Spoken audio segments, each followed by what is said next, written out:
warahmatullahi wabarakatuh. Apa kabar anak kelas 7? Jumpa lagi dengan Bu Maya. Hari ini kita akan belajar IPA Biologi. Tapi sebelum belajar kita mulai, kita berdoa terlebih dahulu. Nah, anak-anak, untuk pelajaran hari ini masih seperti minggu kemarin, kita masih menggunakan daring. Nah, untuk itu Ibu Guru tidak lupa selalu berpesan, ingat selalu 3M. Yang pertama, mencuci tangan dengan sabun.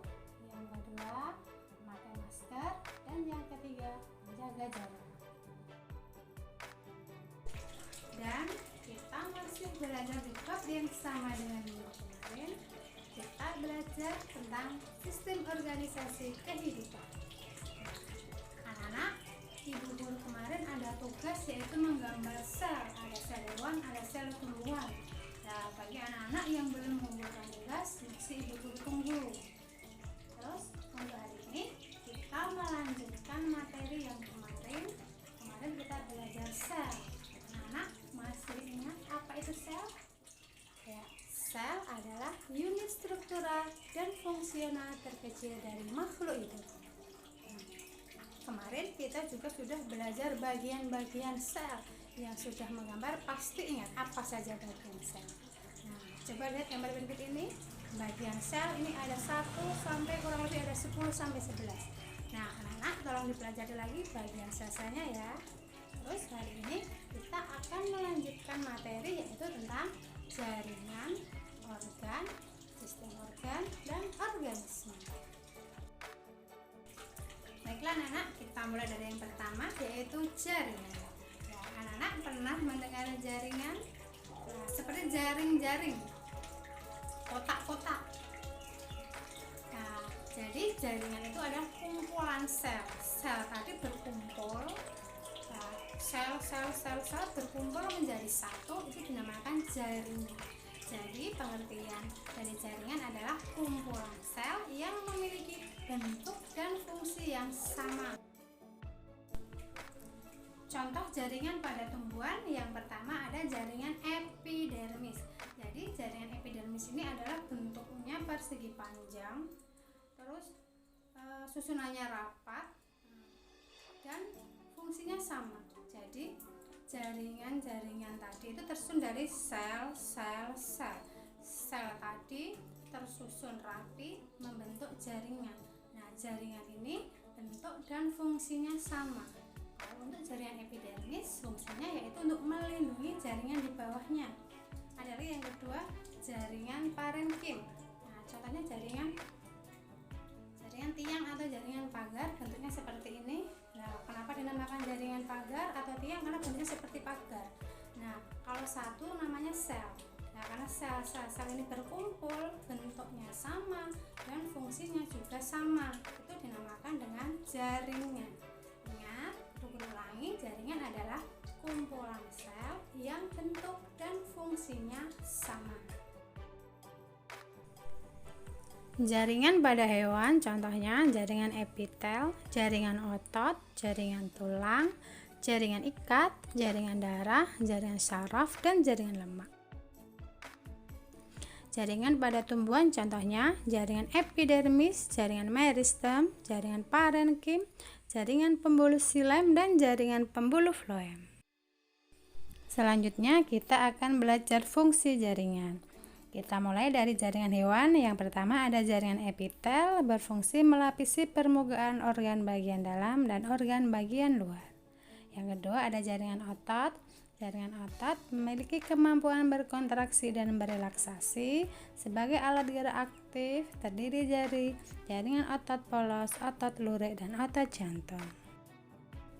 Selanjutnya, jaringan tulang berfungsi sebagai alat gerak pasif, menegakkan tubuh dan memberi bentuk tubuh, serta melindungi alat-alat tubuh yang penting.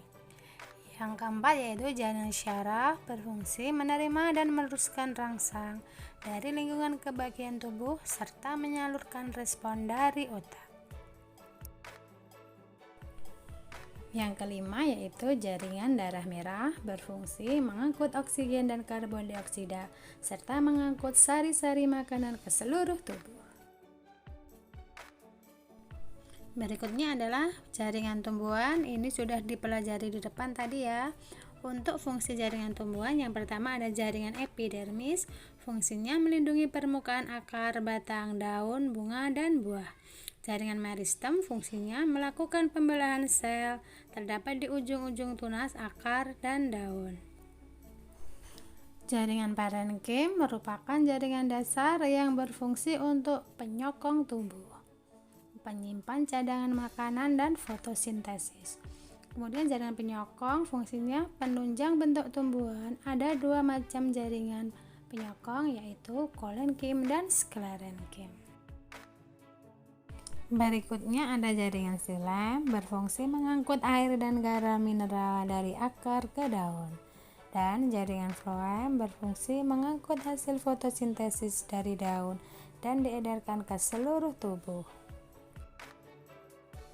Berikutnya yang nomor 2 adalah organ. Nah, organ ini adalah kumpulan dari jaringan. Jadi jaringan tadi saling berkumpul membentuk organ.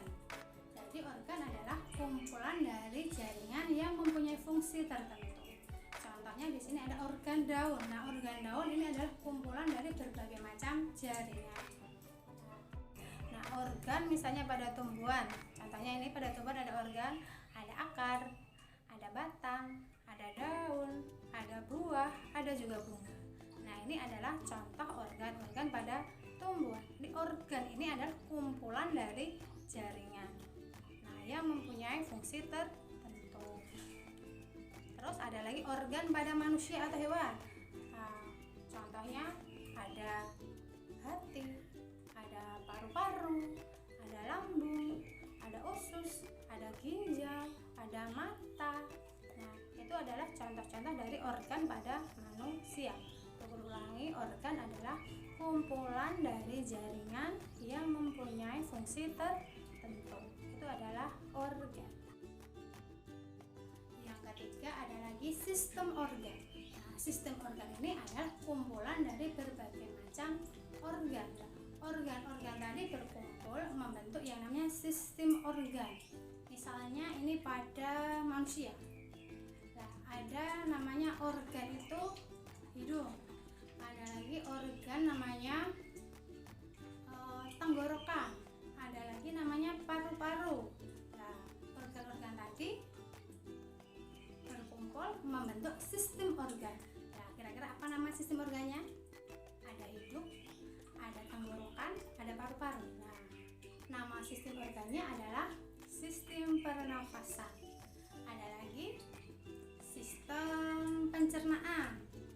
Nah, biasanya kita mulai dari mulut terus ke rongkongan, ada lambung, ada usus halus, usus besar, dan anus. Itu namanya sistem organ. Jadi sistem organ adalah kumpulan dari organ-organ yang bekerja sama dan mempunyai fungsi tertentu. Itu namanya adalah sistem organ.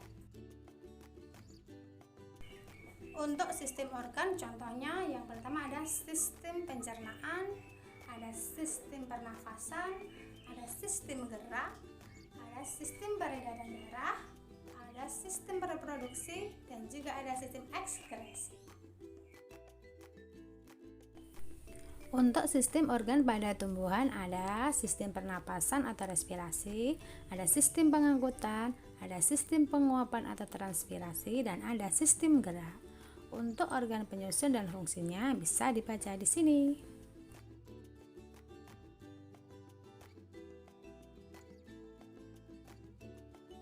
Berikutnya organisme. Organisme itu adalah makhluk hidup.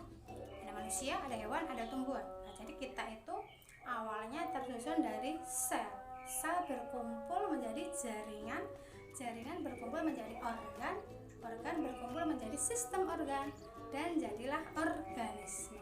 Jadi organisme adalah kumpulan dari sistem organ. Itu namanya organisme. Nah, sekarang kita sudah sampai pada kesimpulan. Pada pelajaran hari ini kita dapatkan kesimpulan ya anak-anak. Kesimpulannya yaitu tingkat organisasi kehidupan terdiri atas sel, jaringan, organ, sistem organ, dan organisme.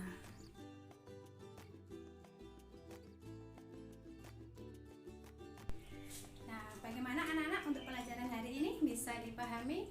Nah, untuk tugas hari ini Bu Guru ada latihan soal. Untuk latihan soal anak-anak nanti ada 3 soal, silahkan dikerjakan di buku kalian, kemudian difoto, kirim WA ke ibu guru. Soal nomor 1, berilah keterangan gambar sel hewan di bawah ini. Soal nomor 2, apa nama dari organ-organ di bawah ini? Ada 9 ya anak-anak organnya. Terus soal yang nomor 3, apakah pengertian dari urutan organisasi kehidupan berikut ini? Jadi anak-anak silahkan tulis pengertian dari sel, jaringan, organ, sistem organ, dan organisme. Nah, itu tadi ya tugasnya anak-anak, tolong dikerjakan dengan sungguh-sungguh. Terus untuk pertemuan minggu yang akan datang, kita adakan penilaian harian. Semoga pelajaran hari ini bermanfaat, bisa dipahami. Terima kasih. Assalamualaikum warahmatullahi wabarakatuh.